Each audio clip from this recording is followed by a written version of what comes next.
वो अलग-अलग क्षेत्रों में आपके जीवन का अनुभव रहा है। अभी सेवा विभाग के माध्यम से आप काम करके और वंचित वर्ग की बस्तियों में जाते हैं।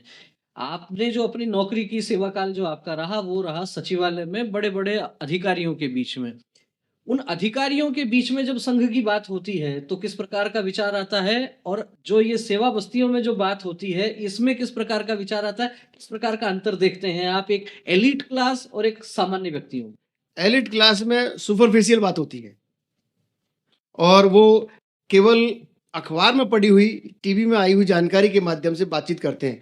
उनको वास्तविकता में कोई जानकारी ज़्यादा होती नहीं है। लेकिन जो बस्ती है, उसमें हम बात करते हैं, तो उनको हम प्रत्यक्ष रूप से समझाते हैं, उनको बात को स्पष्ट करते हैं, तो उसको वो समझने की कोशिश भी करते हैं और वो मानते भी हैं। एलिट क्लास में क्या है कि वो बातचीत करेंगे आपस टीवी के माध्यम से, समाचार पत्र के माध्यम से और वो अपने व्यू के माध्यम के आधार पर बात करते हैं। साधारणतः क्या है कि एलिट क्लास की अपनी एक विचारधारा है, वो पहले से तय है और उस विचारधारा के आधार पर ही वो बातचीत करते हैं, इसलिए वो कोई ज़्यादा उनको समझाने समझने की स्थिति नहीं है। वो जब प्रत्यक्ष रूप से कभी चीज़ को देखते हैं, कभी दिखाने के लिए हम लाते हैं, किसी को बुलाते हैं, कोई बातचीत आती है, तब उनको समझ में आती है कि वास्तविकता ये है। तो ये कहा जा सकता है कि जिस तरीके से सचिवालय में अधिकारियों के साथ और अन्य क्षेत्रों में आपका बड़े लोगों के साथ जब मिलना-जुलना होता है, तो वहाँ केवल सुनी-सुनाई बातें या अखबारों में जो चीज़ें आती हैं या फिर जो राजनीति से जोड़कर जो देखा जाता है, उस प्रकार की चर्चाएँ ज़्यादा होती होंगी?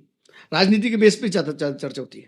निश्चित रूप से ये एक बड़ा विषय है और सामान्य जनता के लिए भी ये एक महत्वपूर्ण जानकारी है कि जो लोग केवल दूर से देखते हैं, अक्सर ये कहा जाता है संघ के शिक्षा वर्गों में भी, संघ के पुराने अधिकारी भी ये कहते हैं कि यदि आपको संघ को समझना है तो संघ के भीतर आकर आप समझ सकते हैं, अन्यथा आप संघ को ठीक उसी प्रकार समझेंगे जैसे एक अंधे व्यक्ति के सामने किसी हाथी को खड़ा कर दिया जाए, उसने यदि अंधे व्यक्ति ने हाथी की सूंड पकड़ ली तो उसे लगेगा कि हाथी ऐसा ही होता है, उसकी पूंछ पकड़ ली तो लगेगा कि ये पूंछ जैसी एक रस्सी जैसा हाथी होता है, पैर पकड़ लिया तो लगेगा कि ऐसा हाथी होता है। लगभग संघ के बारे में भी कमोबेश यही स्थिति सामान्य समाज में बनी हुई है। क्या लगता है आगे जीवन में इसी सेवा विभाग के साथ ही जुड़कर काम करना है या संघ के अलग-अलग बहुत सारे संगठन हैं, अलग-अलग प्रकल्प हैं। मन में क्या भाव है कि यही काम ठीक है या और किसी अन्य प्रकल्प के साथ भी जुड़कर काम करना चाहिए? हम ये ठीक है, लेकिन जैसा संगठन आदेश देगा, उसके अनुसार काम करेंगे। संगठन आदेश देगा उसके आधार पर काम करेंगे या संगठन का अपना-अपना एक अनुशासन भी होता है। लेकिन अक्सर कई बार ये भी बात होती है कि बड़े जो पदाधिकारी होते हैं, बड़े प्रचारक होते हैं, उनसे हम मन की बात कहते हैं, खुलकर बात करते हैं। क्या आज के इस दौर में जबकि संघ के काम का इतना विस्तार हो गया, क्या अभी भी बड़े पदाधिकारियों के साथ बैठकर, बड़े प्रचारकों के साथ बैठकर बात करने का समय मिलता है? अब कम मिलता है, अब कम हमारे जो प्रचारक बंधु हैं, उनको भी समय कम मिलता है और हमारे को भी थोड़ी-सी आपस में समय की सामंजस्य कम बैठ पाता है।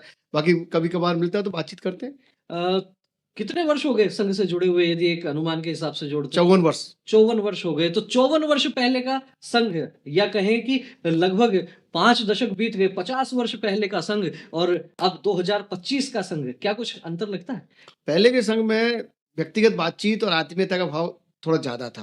अभी क्या है कि संघ का जो विस्तार है, वो बहुत ज़्यादा हो गया और अब डिजिटल युग है, तो ज़्यादातर कार्य काम जो है, सब मोबाइल के माध्यम से, फ़ोन के माध्यम से और उस गति से हो रहे हैं। तो उस प्रकार की थोड़ी-सी ये जो बातचीत है, आत्मीयता का भाव है, व्यक्तिगत रूप से मिलके आत्मीयता कम नहीं हुई, लेकिन व्यक्तिगत रूप से मिलके बातचीत करना और ये बैठना-उठना, वो थोड़ा-सा कम हुआ है। पहले संघ का विस्तार केवल शाखा ही थी और ये सब कम विभाग और ये ऐसे जो अन्य आनुषंगिक संगठन थे, वो थोड़े से कम थे और अब इनका भी विस्तार हो गया है, परिवार बड़ा हो गया है, तो परिवार बड़े होने के कारण से कि जैसे पोते को परदादा से मिलने के लिए समय नहीं है, जगह नहीं है, हुँ। वैसी स्थिति थोड़ी-सी इसमें हुई है, लेकिन फिर भी ठीक है, अच्छा है, सब लोग मिलते हैं, आवश्यकता के अनुसार प प चर्चा भी होती है, बातचीत भी